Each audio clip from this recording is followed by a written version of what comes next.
Okay. So today also we are going to learn one stanza from the Dhammapada, still on the chapter on the evils. So the particular stanza today focuses on kind of our interaction with others, how we uh, react to certain individuals, and sometimes how we uh, blame, how we complain, how we get angry uh, on a new person, spiritual person who has no evil or any negativity in his or her life or behavior, and its consequence. Okay? So it's a beautiful lesson actually. We all need to keep in mind, always need to learn about that, how negative that kind of attitude. So let's take a look at the stanza and the meaning. Yo appa duttassa narassa dussatu saddassa posassa ananganassa tang tang eva balang pacceti papang.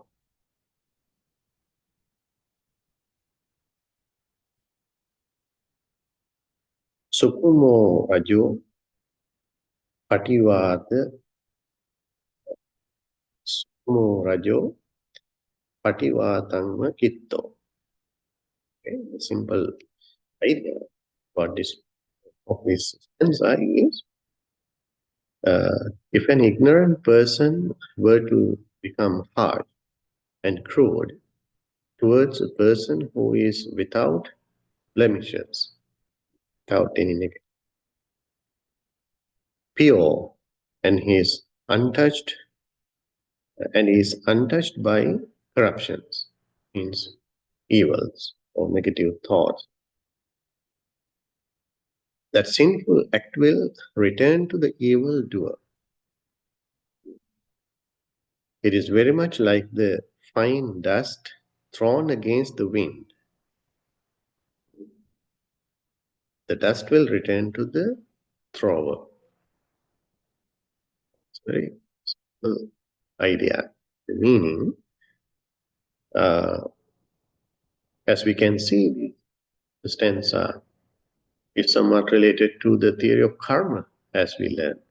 What we throw out will come back to us the same way. But uh, in this case, we can see how some people, some individuals, because of many reasons, many conditions, blame others, blame innocent ones. Maybe there's nothing wrong in them,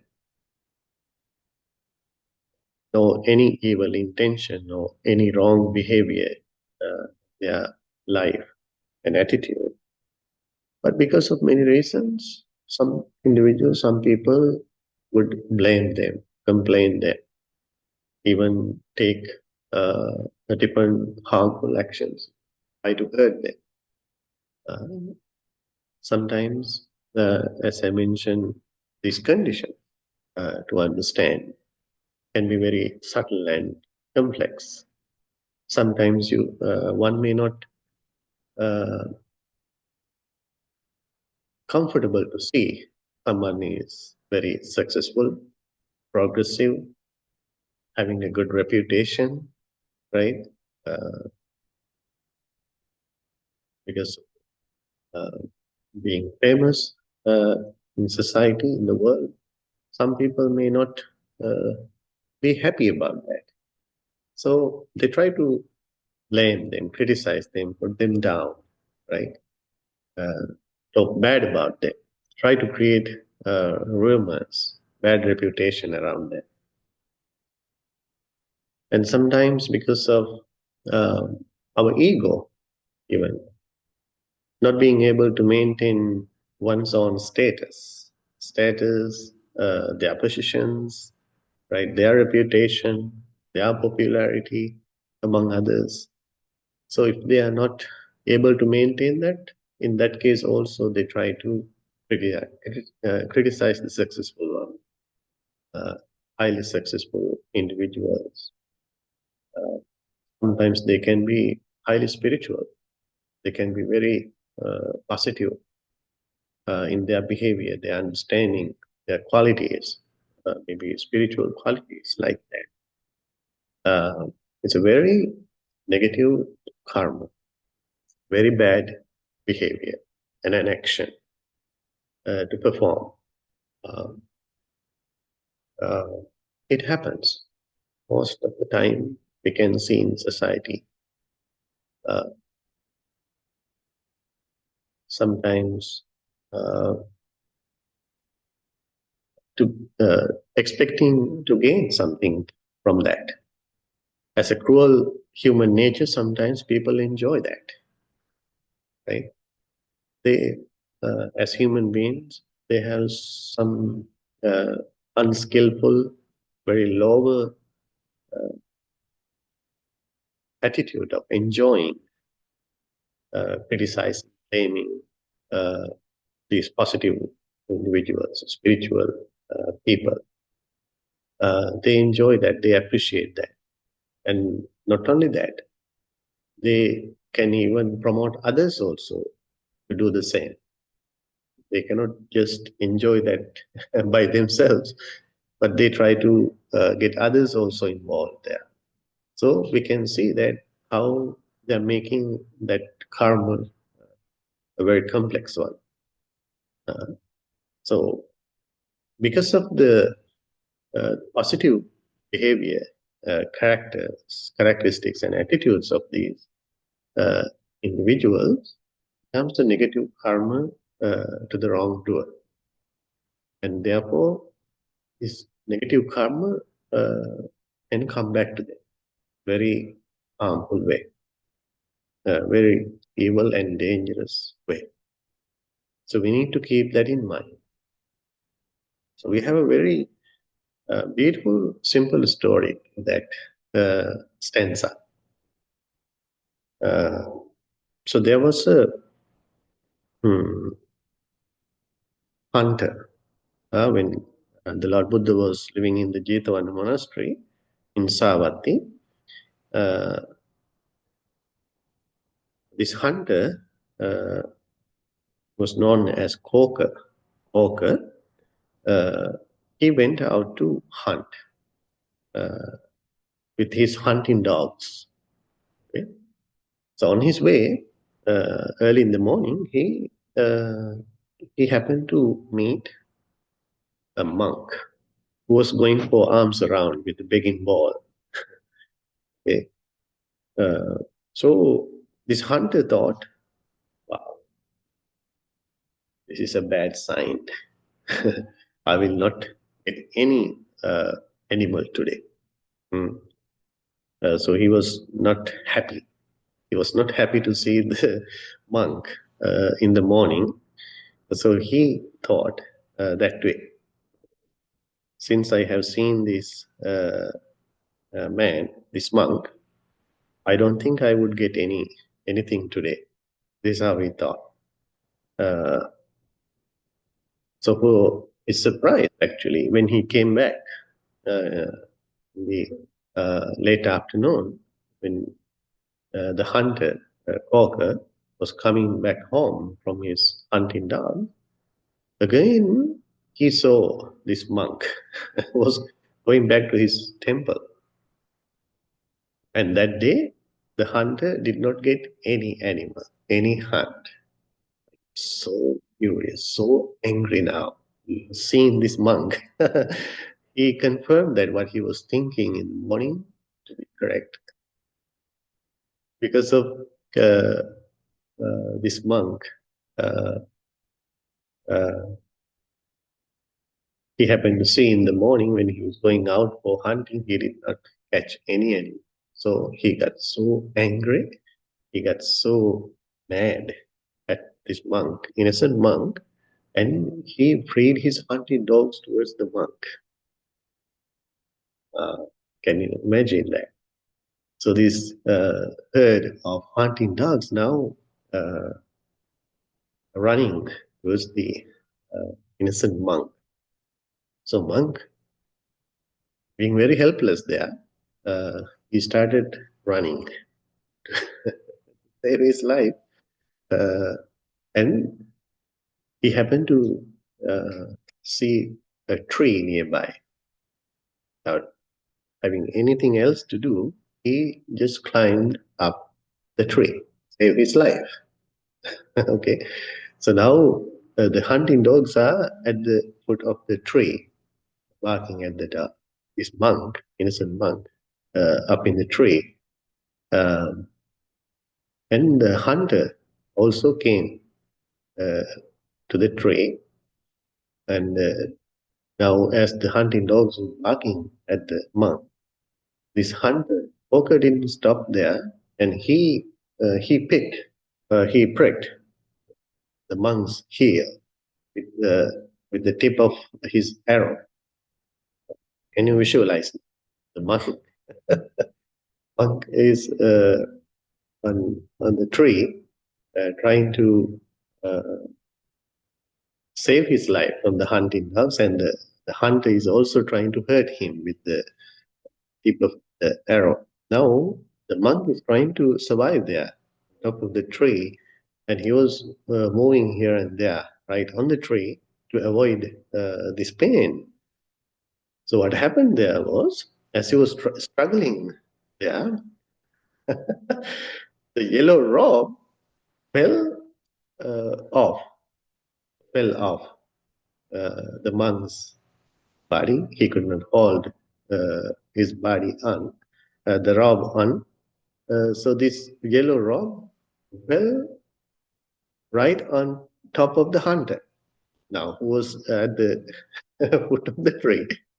So what happened was the hunting dogs thought, wow, the monk fell down, and they jumped at the hunter, and uh, they were biting him or tearing him apart. Group of hunting dogs. Can you imagine? So he died right there. He died right there. So the monk was so upset to see that. He had such a compassion uh, at that moment, but he could not help the situation. So he tried to distract the dogs by shouting. Only then dogs realized what they did, what they had done. They killed their own master, the hunter. They just ran away. So the monk slowly came down, and the innocent monk was so puzzled now. He was not sure that he caused this to happen. He was curious. He was not happy there. He was confused. So he went to the Buddha and explained what happened. He told the whole story from the beginning to the end, from the morning to the late afternoon, what happened, his whole story. And he inquired the Buddha if he caused this, if there's any uh, negative consequences for him. And Buddha said, don't worry, my dear. You haven't done anything wrong there. You were just trying to save your life. You had no any intention of killing or harming, hurting this hunter, but he himself caused this to happen because of his evil action.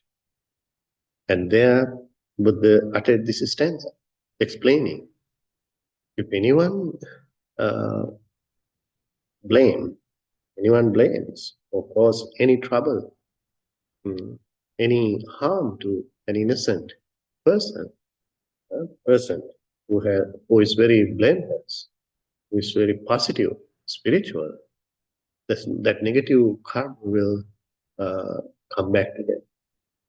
Just like if you throw dust in the air, this dust eventually will come back, just like that. So this is what uh, they explained to this monk. So he was innocent. There was no any danger. So it is such a uh, clear incident, as you can visualize. Uh, he did not have to wait to get the punishment, for his wrong doing, wrong action. It happened right there. It happened right there. Hmm. So he got killed. The negative consequences came upon him right there. He didn't have to wait. Maybe according to the karmic consequence, that would not be the end of that karmic consequence for him, but he may have to uh, face that again and again. This is how it works. So this is a very good lesson for us, actually, to keep in mind. In the Buddhist teachings, we can see at different places, different discourses, even, uh, how we interact with others in this way. When we live together, when we live with others, as human beings, we always deal with others, interact with others. You know, we maintain our relationships in a very complex way, maybe at home, workplace, in society, in an organization. It's very complex. We always interact with others. So we always interact with these different characters, different behaviors, attitudes. You know.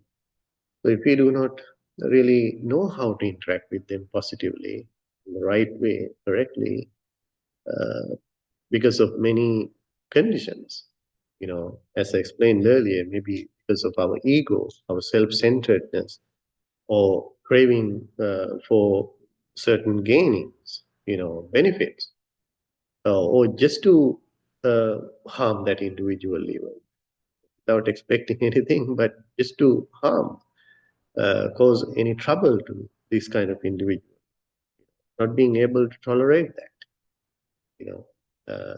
It's a very cunning animal nature that some people have. They cannot stand someone's happiness, success, you know. They cannot see that. They cannot stand that. So they want to try to uh, destroy it. Very primitive nature. That's how they cause these things to happen. Uh, it's a very powerful negative karma. And at the same time, we can see the opposite side. So, what would be the opposite there? To identify someone's positive qualities and praise them, appreciate them, even enjoy them, uh, and even promote others to do the same. That generates lots of positive karmas. It's a positive thing, good thing that never causes any trouble. Instead of uh, trying to act negatively, you can take that as an inspiration for you moving forward. It can be very helpful to you, helpful to us. Uh, uh, so whenever you happen to see something positive, spiritual and helpful, uh, beautiful qualities, acknowledge it, praise that right there, uh, appreciate it, happy about that. It's a very positive thing. It can be kind of powerful healing even to oneself. It generates lots of positive energies uh, in our brain, in our mind. It's a very positive thing. We call it the sympathetic joy, appreciative joy. Uh, that promotes a lot of positive atmosphere within ourselves, within our relationships. You know, this is one of the very difficult things for people to acknowledge someone's happiness, positive things, success, because of their self-centered ego and other conditions. Uh, so, uh, so this is something we need to keep in mind, how they can become karmas and they can come back to us. It happens. Sometimes people don't realize why it happens to me in this way. You know, I haven't caused anything intentionally. Sometimes people question that. "Oh, why is this happening to me at this moment?" They're trying to be perfect, uh, but others would criticize, blame, cause troubles to you. Maybe this is the reason you have caused this to happen at some point. You have caused some pain, troubles, negativities upon someone, even though they haven't done anything wrong. So this is something we can realize. We can simply understand when things happen. Uh, Maybe it is not always there. Sometimes you may see a clear condition reason for you to be blamed or criticized by others. But at any point, if you don't see anything like that, this can be the reason. And it creates certain circumstances around you for you to uh, go through these uh, inevitable, unavoidable karmic consequences. This is how it works. So we have to be very careful.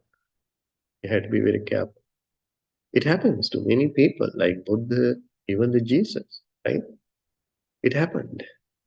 Many people criticize them, blame them, uh, with swearing words even. It happens. It happens all the time. It is the nature. Remember the eight worldly conditions, praise and blames. You can never avoid that. It is the nature of human life. We have to expect that. Uh, but it's the process of karma, how we interact with others. So, do we have any question or any comment?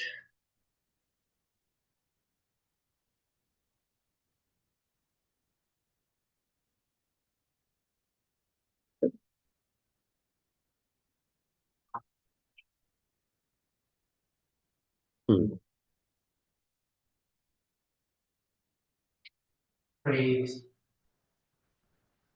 Yeah.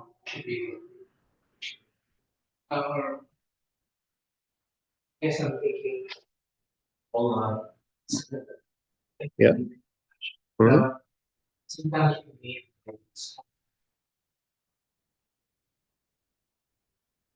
Yeah, exactly. That's very complex, right? Not very easy to understand that directly. But that's why we need to be very careful, right? Uh, Consciously concerned about what you are doing, if it is right, if it is appropriate, if it is correct, right?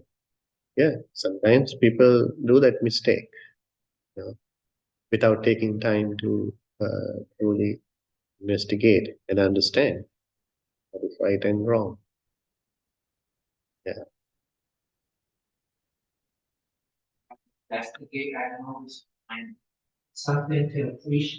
Mm.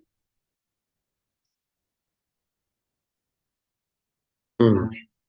Yeah, that's right.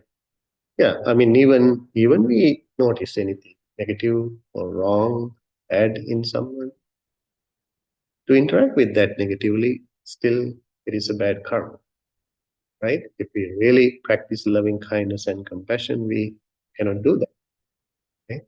We just need to acknowledge that, understand it, what's wrong there.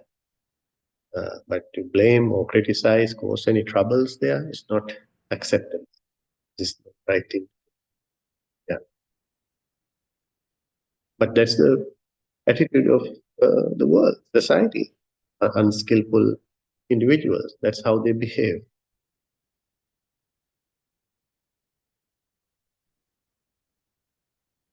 Okay, all right. Thank you very much. All the blessings to you. Well, have a great weekend. So